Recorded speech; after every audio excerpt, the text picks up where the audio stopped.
Do you have FAI or femoroacetabular impingement? Let's talk about what you can do about it. I'm Dr. David, orthopedic surgeon and sports medicine expert. FAI or femoroacetabular impingement, which I know is a mouthful, has become something that's much more talked about in recent years.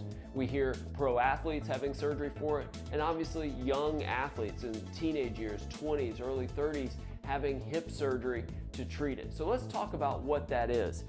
Basically, and I'm showing you a model here, it may be a little hard to see because of the ligaments that are shown in this model, but it's basically a buildup of bone or extra bone, either on the femoral neck side, this sort of strut below the ball of the ball and socket joint, or it's extra bone along the socket that then, with range of motion of the hip, basically that extra bone contacts, if it's on the femoral neck, it contacts the socket or vice versa, and causes pain in your groin with range of motion. It may be deep hip flexion, like if you're in a squat or you're doing something that brings your knees up to your chest, or rotational motions, and it causes this nagging groin pain.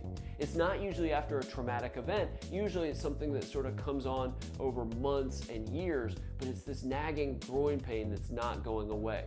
Fortunately, in addition to going to the doctor and getting physical exam tests that can help us determine this, again, range of motion, flexion, twisting the hip to basically recreate your pain, X-rays typically show this very well. And so a lot of times just with that, we can say, hey, you have this, let's talk about different treatment options. Occasionally we might talk about getting an MRI as well, because you might want to know if there's, say, a labral tear, the cartilage bumper along the socket, or a cartilage injury that you might deal with at the same time. Now, for somebody that is fairly inactive, you might not need surgery for it. But if you're a high-level athlete or do some sport or exercise and this impingement, this FAI is keeping you from doing it, a lot of times orthopedic surgeons will talk about surgery. It can be open, or more often it'll be arthroscopic through 3 or 4 little poke holes where they'll go in and basically remove the extra bone with a burr or a shaver.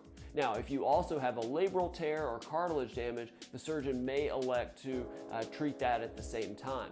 Now, the recovery is not really long, but it still can take a while, especially if there's a reattachment of the labrum at the same time. So you may be non-weight bearing for a couple weeks, you may be non-weight bearing for 6 weeks and on crutches, and you may be out of sports for 3 or 4 months, but it can have good success rates, and hopefully the thought is that it lessens your chance of developing arthritis down the road.